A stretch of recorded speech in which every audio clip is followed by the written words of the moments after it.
Sir ఈ రోజున రాష్ట్ర పరిస్థితి చూస్తే అంటే ఒక పక్కేమో అప్పుల్లో ఆంధ్రప్రదేశ్ మొదటి వరుసలో ఉంది అని చెప్పుకుంటుంటే ఇంకో వైపు నుంచి ఆయన తాకట్లు పెట్టుకుంటా పోతున్న పరిస్థితి.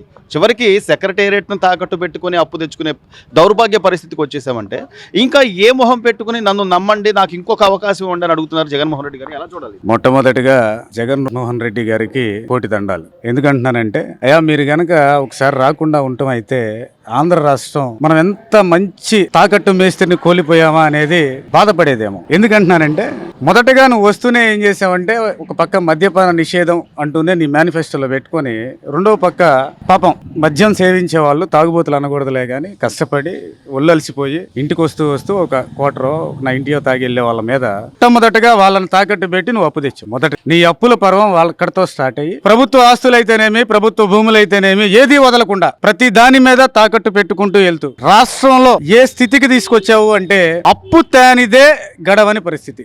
ప్రతి వారం తీసుకో బొగ్గన వెళ్ళిపోయి ఎక్కడ అప్పు దొరికిద్ది, ఎవరి మీద అప్పు దొరికిద్ది, ఎక్కడ అప్పు తేవాలి, ఈ పరిస్థితి తప్పితే వేరే పరిస్థితి లేదు. రెండోది మరి సాక్షాత్తు నువ్వే నీ మంత్రుల చేత నువ్వే అంటివి రాజధాని అక్కడ ఏమి కట్టలేదు, అంత గ్రాఫిక్స్ ఉన్నాయి, రాజమౌళి సినిమాలో ఉన్నంత గ్రాఫిక్స్ ఉన్నాయి, అక్కడ అసలు ఏమీ లేదు, అదొక శ్మశానం మరుభూమి అంటివి. మరి అదే 33,000 ఎకరాల్లో ఏదైతే చంద్రబాబు నాయుడు గారు నిర్మించినటువంటి సచివాలయం ఏదైతే ఉందో నువ్వు ఆ రోజు ఏమన్నావంటే ఇది తాత్కాలిక సచివాలయమే కదా, దీంట్లో ఏముంది అన్నవాడు ఈ రోజున 300 కోట్ల పైచిలుకు తాకట్టు పెట్టి ఐసిఐసిఐ బ్యాంక్ వారు అమ్మో మాకొద్దయా మేము ఇది తాకట్టుకు తీసుకోము అంటే హెచ్డిఎఫ్సి బ్యాంకులో పెట్టి అప్పు తెచ్చినటువంటి ఘనత మన ముఖ్యమంత్రి గారు. ఇంకెందుకయ్యా నువ్వు తాకట్టు పెట్టండి ఎవరిని? తాగుబోతులను తాకట్టు పెడితే, 2 ప్రభుత్వ ఆస్తులను తాకట్టు పెడితే, కబ్జా చేయని భూమి లేదు, 2 ఇప్పుడు సచివాలయం తాకట్టు. నీకు 150 మంది ఎమ్మెల్యేలు ఉన్నారుగా, వాళ్ళని తాకట్టు పెట్టొచ్చుగా. అంటే నీ ఎమ్మెల్యేలు దేనికి కొరవగారనా?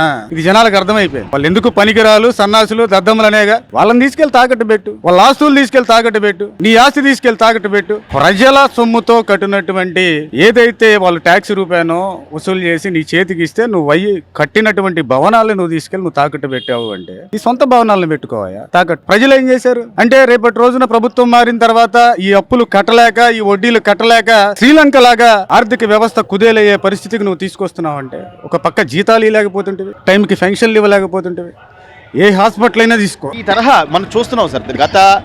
గడిచిన 4.5 సంవత్సరాలుగా జగన్మోహన్ రెడ్డి గారు ఎలాంటి ఇబ్బందులు పెడుతున్నారు, లేకపోతే ఎలా ఇబ్బందులు పడుతున్నాం, రాష్ట్ర ఖజానా ఖాళీ అయిపోయింది, ప్రతిసారి ఓవర్ డ్రాఫ్ట్కి వెళ్తున్నాం.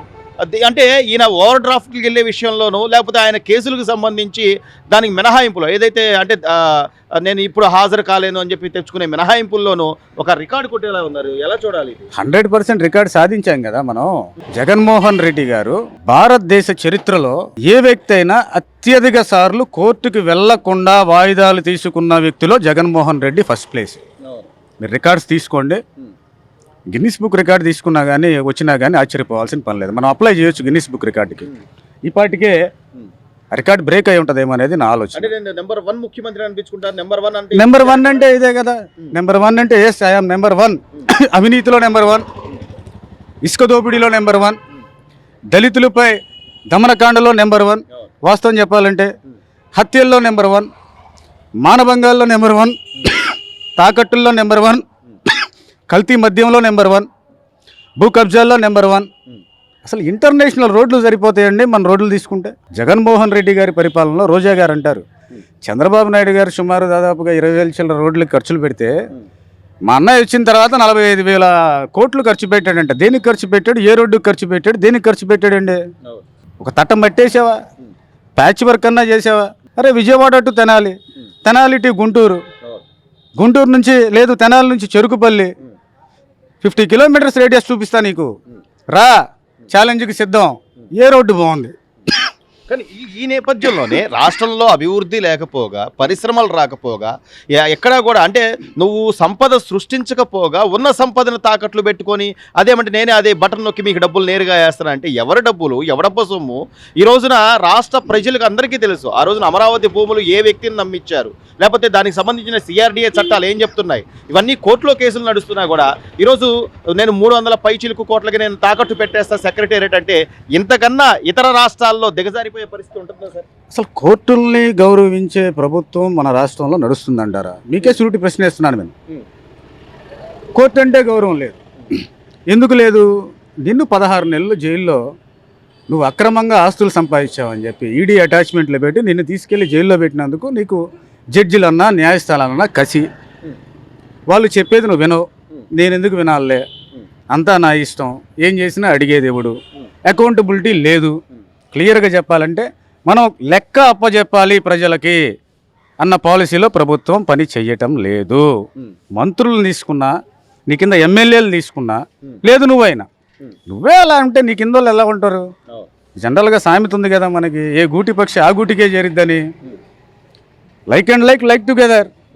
నువ్వు సన్నాసివి కాబట్టి సన్నాసులు నీతో పాటు ఉన్నారు. చివరిగా సొంత చెల్లెలు షర్మిల గారు బయటకు వచ్చి ఆవిడ చెప్పిన పరిస్థితి చూసాం.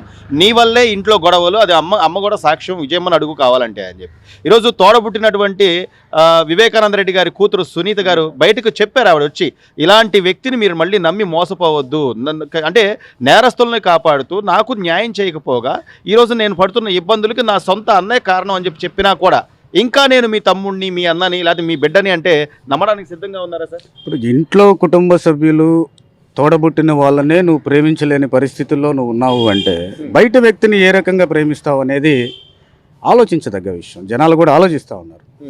నీ సొంత చెల్లిని నువ్వు దగ్గరికి తీసుకుంటే బయటికి ఎందుకు వెళ్తుందయా? బయటికి వెళ్ళి వేరే పార్టీ ఎందుకు పెట్టుకుంటుంది? ఇంకో పార్టీలో విలీనం ఎందుకు అవుతుంది? సరే వెళ్ళింది, మనస్పర్ధలు వచ్చినాయి మీ ఇద్దరికి, ఆమె వెళ్ళింది, క్యారెక్టర్ అసాసినేషన్ చేయించావు కదా నీ పేటీఎం బ్యాచ్తో. ఒక సొంత చెల్లిని, ఒక ఆడకూతుర్ని ఒక క్యారెక్టర్ అసాసినేషన్, ఎంత దౌర్భాగ్యం అది. 2, నీ బాబాయిని చంపారు, గుండెపోటు అంటివి, తర్వాత గొడ్డలపోటు అన్నావు. చంపింది ఎవరా? చంపించింది ఎవరు? నీ సొంత తమ్ముడు కాదా అవినాష్ రెడ్డి కాదా?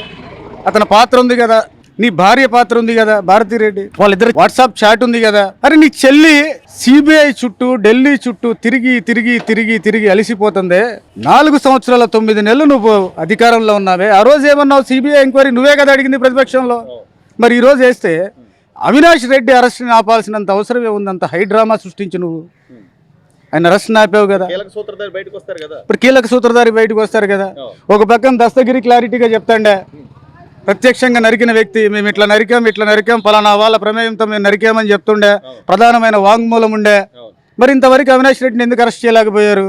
4.5 సంవత్సరాలు సిబిఐకి పట్టిందా ఈ కేసులో? 4.5 సంవత్సరాలు. సునీతమ్మ కూడా ఒక ఆడకూతురే కదా, నీ సొంత బాబాయ్ కూతురు కదా, చెల్లి కదా, మాటిస్తేవే ఆ పిల్లకి. మరి ఇప్పుడు నువ్వు మడం తిప్పలేదా? ఆ పిల్లకు నువ్వు బాసటగా ఉన్నావా?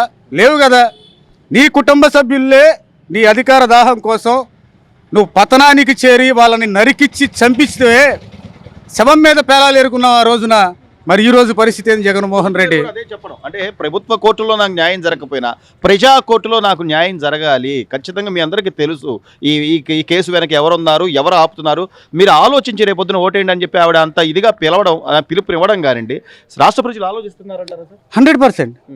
ఒక సొంత చెల్లి 4.5 సంవత్సరాలు తిరిగి 4.5 సంవత్సరాలు పోరాడి ఆమె తెలుసుకున్న ఆ కేసులో విషయాలు ఏమైతే ఉన్నాయో గుండె పగిలిపోయి ఉంటుంది ఆ తల్లికి. నన్ను అడిగితే చాలా ధైర్యవంతురాలు ఆమె. సొంత అన్నరే నా అన్న నా వదిన ఇట్లా చేశారా నాకు, ఇంకా మళ్ళా వీళ్ళు వస్తే ఇంకెన్ని దారుణాలకు ఒడిగడతారో. నా ఆలోచన ప్రకారం ప్రజలు కూడా ఆలోచిస్తుంది ఏంటంటే 100% సునీతమ్మకి ప్రాణహాని 100% ఉంది. అది కనుక జరిగితే కేవలం జగన్మోహన్ రెడ్డి మూలానే కానీ ఇంకెవరి వల్ల కాదని చెప్పి ప్రజలు మొత్తం అనుకుంటా ఉన్నారు. రాబోయే ఎలక్షన్లో ప్రజలు ప్రతీదీ క్షుణ్ణంగా ఆలోచిస్తున్నారు. క్లుప్తంగా చెప్తున్నా, ఇటు మధ్యతరగతి వ్యక్తులు కానీ, లేదు పేద వ్యక్తులు కానీ, నువ్వెంతవరకు ప్రజలకు నువ్వు చేసావు, ఎంత ఇచ్చావు, నువ్వు ఎంత దోచుకున్నావు, ఇసుక మీద కానీ, మద్యం మీద కానీ, లేదు భూ కబ్జాల మీద కానీ, రేపో ఎల్లుండో పట్టాదారు పాస్ పుస్తకాలు అంటున్నావు, వాటి మీద పాపం న్యాయానికి సంబంధించిన మన లాయర్లు ఆల్రెడీ పోరాటం చేస్తూ ఉన్నారు. నువ్వు తెచ్చే ల్యాండ్ యాక్ట్ గురించి 100% అవి కూడా నువ్వు అమ్ముకుంటావు అని చెప్పేసి జనాలు ఇంకా ఆలోచిస్తూ ఉన్నారు. ఇది తథ్యం. మళ్ళా నువ్వు వచ్చేది లేదు, జనం నీకు బుద్ధి చెప్పేది ఖాయమని చెప్పి చెప్తూ ఉన్నా.